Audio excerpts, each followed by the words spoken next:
and no matter what kind of business you're in, DSOs included, having that core system record is important. What do you think the core tech stack is after that? And what are the key integration points that people should be thinking about? So for most DSOs, when you look at it from a tech stack standpoint, it's all right, how are you generating your leads? Most are heavily weighted in this Google PPC bucket.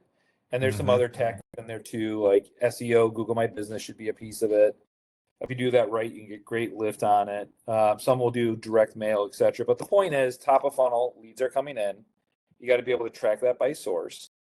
And then you want to go into a system that can track it. And with the AI systems out there, and one you mentioned is Pure Logic, that does it really well, because at that point, the AI tech identifies whether it was a new opportunity or existing opportunity and whether that got scheduled or not. As a marketer, that is huge. You can navigate board conversations really easy. You can really help your ops partner figure some things out. Because really what you're saying is, I can really dial in my spend and how effective I was. Because I know my cost per lead, I know my cost per schedule. Mid-funnel down could be a variety of different issues.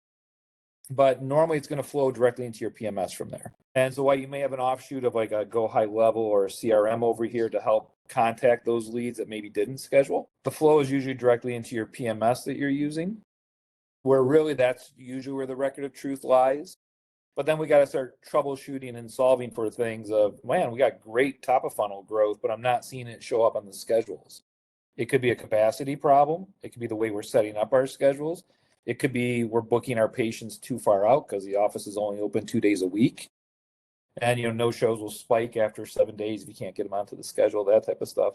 So at a high level, that's kind of the way the tech stack works. And then that's the beauty of it. Again, it allows you to start dialing in. And, for us, like, we want the good marketers to not stop at where it's scheduled, go all the way down the funnel, help your ops partner. I call it MOPS, marketing and ops. You got to work together. This is a great way to do it because you're all trying to solve the same problem. Are we getting patients in, whether new or existing, and are our schedules accommodating to them?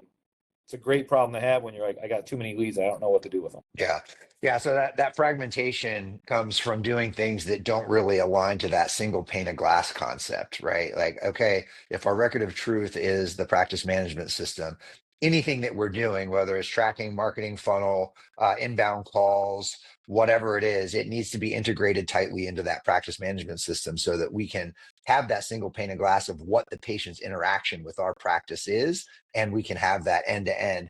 Hey, we spent this money on much money on marketing. It delivered this much in actual showed appointments and revenue. Yeah, no, absolutely. Look, once you have that set up, it's really easy to have the marketing to ops to finance conversation because you're all speaking the same language and you're aligned on the metrics, you're aligned on where we're looking at the report. And the business can really focus their time, like I said, getting the patients in and then figuring out, great, if I got some fragmentation here, how do I fix it? How do I fine tune it? How do I know what levers to go pull so that we can get the support in for the organization that we need to?